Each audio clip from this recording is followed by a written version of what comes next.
मृत्युंजय, हम चाहेंगे कि आप हमें प्लॉट बताएं, आपको जितना भी याद है, मतलब हो सकता है ना, मतलब हम थोड़ा गलत भी हो जाए, हम इसको प्रत्युंजय कट करके ऐसे रिलीज करेंगे अगर अच्छा लगा तो।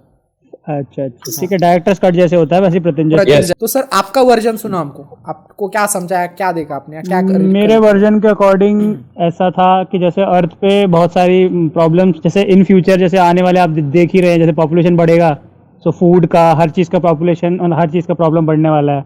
ऐसे ही उस वहाँ पे भी हो गया था। तो उनका प्लान था कि we will settle humankind on some other planet. तो उन प्लैनेट्स पे 13 शायद एस्ट्रोनॉट्स को भेजा गया था, जिसमें से शायद 3 सर्वाइव किए थे सिर्फ। अपने एल्फ्रेड जी जो हैं, एल्फ्रेड जी बोलते हैं कि उनका प्लान है कि कुछ एम्ब्रियोस को स्पेस में भेजेंगे एंड द एस्ट्रोनॉट्स विल मतलब नेक्स्ट जनरेशन को वो लोग टेक केयर करेंगे, फिर उसका अगले जनरेशन को वो लोग टेक केयर करेंगे अगर हमें कोई हैबिटेबल प्लैनेट मिलता है। तो ऐसे ह्यूमन काइंड आगे प्रोग्रेस करेगा, वहाँ ट्रैवल करके फिर वहाँ दूसरे प्लैनेट पे सेटल होगा। And for this they chose Matthew McConaughey, उसके लिए कि हम भाई ये बंदा जाएगा, इस बंदे को भेजेंगे आफ्टर दो सिग्नल्स जो ऑलरेडी हमारे पास हैं, एंड साथ में उसके एना हैथवे। सो ये 3 लोग, और साथ में एक रोबोट था, आई थिंक टार्स नाम था उसका, एंड वो लोग जाते हैं to discover all this planets. And for that there was a wormhole developed near Saturn, so they travel through that wormhole and they reach a place near a black hole, and उसके पास एक planet था जिससे signal आ रहा था, and they try to go to that signal. और जब वो उस प्लैनेट पे पहुंचते हैं तो उन्हें पता चलता है कि जो वो शिप था वो क्रैश हो गया था, एंड जो भी इंसान था वो ऑलरेडी उसकी डेथ हो चुकी है। टाइडल वेव्स चलते हैं उस प्लैनेट पे, जो उनको पहले पता नहीं होता, लेकिन बाद में दे गेट टू नो कि जो उनको माउंटेन्स जैसे लग रहे थे दूर से, वो टाइडल वेव्स होती हैं एक्चुअली। तो and when they travel back to their ship from their black hole, उनको पता चलता है जो उनका क्रूमेट था वो already they have return after 27 years due to time dilation. फिर उनके पास फ्यूल नहीं बचता, तो उसके लिए दे डिसाइड कि टार्स को और ये मैथ्यू मैककॉनहे सेक्रीफाइस करते हैं खुद को, और इस एना हैथवे को तीसरे प्लैनेट पे भेजते हैं। जो उसके अंदर जाता है, वो जब ब्लैक होल के अंदर जाता है तो ही डिस्कवर्स कि ये ब्लैक होल के अंदर एक टेसरैक्ट काइंड ऑफ थिंग होता है, जिसके अंदर जो उसकी बेटी होती है उसके अंदर उसका पूरा चाइल्डहुड बेडरूम होता है। चिराज बता रहे थे, तो वही चिराज सर थोड़ा प्लीज लेट्स कंटिन्यू। ऐसा कुछ नहीं है, तो ठीक है। बेसिकली पहला, दूसरा, तीसरा, मैं 3 बार मूवी देखा जब पहली स्टार्टिंग में। तो तीनों बार मेरा इंटरप्रिटेशन यही था कि ये मोर देन साईफाई मूवी है, मेरे को लव स्टोरी लगी।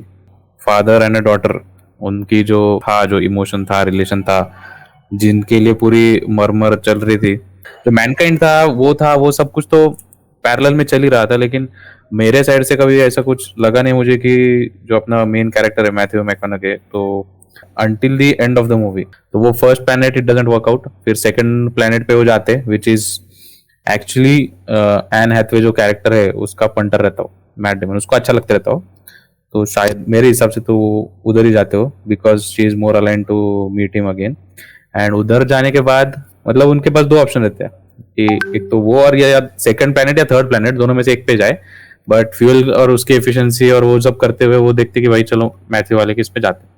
उधर जाने के बाद मेजरली वो आइस, अच्छा खासा आइस है, वो बोलते कि अंदर डीपर लेवल पे कम टेम्परेचर थोड़ा वार्मर है एंड वहाँ पे हैबिटेबल है, वो उनको उधर लेके जाता है। लेकिन उधर उसको बताता है कि भाई ऐसा कुछ नहीं है, मेरे को जिंदा रहना था, जो कि अपना ह्यूमन टेंडेंसी है सर्वाइवल, तो वो तो उसमें किक इन होके वो उधर मस्ती कर देता है, पूरा प्लॉट बिगाड़ देता है वो, और वो अपने हीरो को मारने की कोशिश करता है। एपिक सीन अपना, जहाँ पे अपने ड्राइवर भाई जो है एंडोरेंस के स्पेसशिप पे जो लीडर है, उनकी स्किल्स पूरी काम में आती है, एंड प्रॉपरली वो जो रोटेशन स्पीड है और जो linear speed and rotational speed दोनों मैच करते हैं, एंड फिर वो अटैच करते हैं उनके स्पेसशिप को, और फिर रिवर्स मोशन में उनका एक्सेलरेशन करते हैं, और ऑटोमेटिकली उसकी स्पीड जो पेरेंट स्पेसशिप है उसकी स्पीड, रोटेशन स्पीड कम करके बाद में स्टेबलाइज होते हैं। उसके बाद का कैसा है ब्लैक होल का सीन, की ब्लैक होल का जो इंटरनल ग्रेविटेशनल पुल है उसको यूज करके वो स्लिंग शॉट होके कहीं पे जाने का उनका मूड रहता। उसके टाइम मतलब फ्यूल तो रहता नहीं और वो जा नहीं सकते, और वो कैलकुलेशन करते हो, ऐसे कैलकुलेट करते कि हम ऐसे स्लिंग शॉट मारते ब्लैक होल को, और लेकिन वो करने के लिए उनके कैलकुलेशन में इन दोनों को मरना पड़ेगा, मतलब वो स्पेसशिप से डिटैच होना पड़ेगा। अरे हाँ, तो इसलिए वो लोग डिटैच हो जाते हैं और वो पहुंच जाती है उधर, वो उधर पहुंच जाती है जिस प्लैनेट पे उसको पहुंचने का था, और उधर वो अपना साइंटिफिक सब वो करती। और इतने में क्या होता है, ये अपने ब्लैक वो खड्डे में गिर चुका है, तो खड्डे में उसको उसकी जिंदगी दिखती है, और वो सब मतलब वही टू कनेक्ट इट जहाँ से स्टार्ट हो वो सब होता। एंड बाद में ऐसे पता चलता कि उसकी बेटी पूरी दुनिया को बचा लेती, सब ऐसे सब होता, और उसकी मतलब बच्ची बोलती तू जा अभी वापस मत आ, मतलब she has made peace with तेरे उसके एब्सेंस से। तो ये सब था, तो होपफुली इतना ये सब काट देंगे नहीं नहीं, जस्ट जोकिंग, ये सब काटेंगे नहीं, don't worry. So yes, so तो सबसे पहले I want to thank you Chiraj and Pratyunjay, you both guys have explained so much. यहीं पे हमारा आज का स्ट्रीम खत्म होता इतना ज्यादा एक्सप्लेन कर दिया कि यहीं पे स्ट्रीम खत्म करना पड़ेगा। इतना एक्सप्लेन नहीं, उसने इतना उसको समझ गया समर्थ को कि इन दोनों ने एक्सप्लेन कर दिया, दोनों से नहीं हो रहा है। नहीं, दोनों से नहीं हो रहा, ऐसा नहीं है, मतलब इतना एक्सप्लेन करे कि अभी मूवी देखने की जरूरत नहीं पड़ी किसी को। ओके, बिना किसी देरी के I will start. Most of the things, काफ़ी सारा चीज़ें यूट्यूब पे है ऑलरेडी, तो हम लोग उसको ही मतलब अपार्ट फ्रॉम दैट जो चीज़ें उन्होंने मिस करी है हम लोग वो कवर अप करने की कोशिश करेंगे। अभी तक हमने उसमें से कुछ ऐसे खास किया नहीं, ये आधे घंटा तो ठीक है। तो अभी हम अभी असली पॉडकास्ट शुरू होता है, तो अभी फिर से आपको वेलकम। तो अपन स्टार्टिंग में डाल देंगे कि just skip to 30 minutes. Skip to 30 minutes, नीचे उस पे कमेंट आएगा, उससे भी अच्छा है स्किप टू लास्ट जो भी रहेगा उस पे कर दो, वो और भी अच्छा है। ओके, तो बिना किसी देरी के फिर से वेलकम। ओके, ये ना आइडिया से कर रहे हैं, क्योंकि कैसा है ये काटने वाले पहले 30 मिनट इसको समझ गया कि ये तो मकसद जो है, बस सिर्फ मकसद जो है, तो ये काट भी देंगे। ये पहला वो वीडियो होगा जिसे एडिट किया जाएगा। तो सबसे पहला है कि the worm hole could open in space, मतलब वहाँ पे स्पेस में वर्म होल खुला था ना, providing a shortcut from one side of universe to other. Wormhole मतलब जैसे अभी सपोज कपड़ा है, लाइक स्पेस टाइम फैब्रिक के कपड़े जैसा ले लो, अगर हम नॉर्मली उसको ट्रैवर्स करेंगे तो टाइम बहुत लगेगा, बट वर्म होल मतलब कैसे, इधर सपोज ऐसे अभी कपड़ा कैसे बेंड हो सकता है ना, फोल्ड कर देते हैं ना, वही एग्जैक्टली मैं उसमें छेद है, पॉइंट पे आने वाला था, टनल है या छेद कर दिया, मिस कर दिया था, करेक्टर ऐसे छेद है, तो मैं उस छेद में से क्या, तो मैं डायरेक्ट उस साइड पहुंच सकता, मतलब मैंने बहुत सारा डिस्टेंस कवर किया with in short span of time. और इसमें क्या हुआ ना, मैंने आइंस्टाइन की वो थ्योरी भी नहीं तोड़ा, वो लाइट के स्पीड से कोई फास्ट जा सकता, वो थ्योरी भी बच गई, मतलब थियोरेटिकली मतलब वर्म होल हो सकता है, on it is quite possible.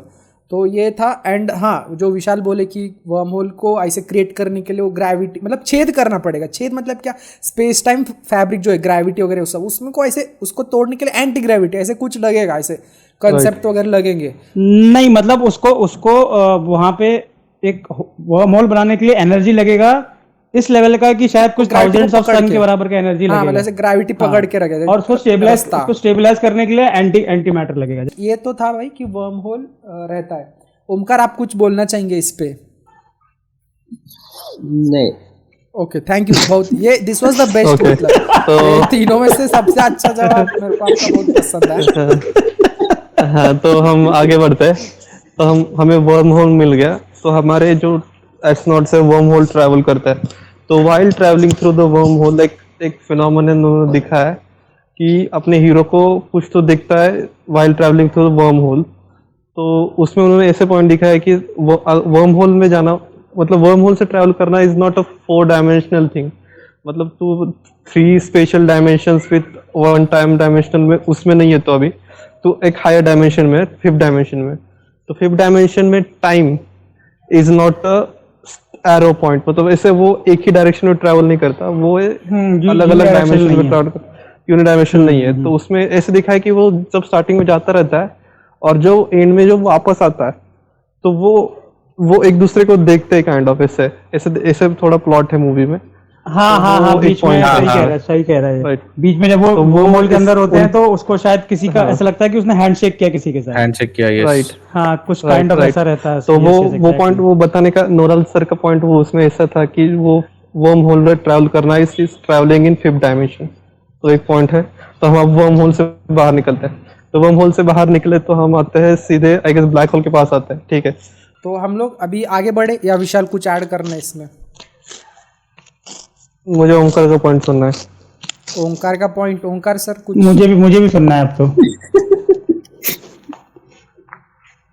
काफी बढ़िया मस्त पॉइंट था ये, मेरा फेवरेट। ओंकार आज तुमने आग मचा दी स्ट्रीम पे, मतलब तुम्हारे पॉइंट्स ही सबसे अच्छे पॉइंट्स है, बाकी सबका तो क्या ही मतलब बोलूं मैं।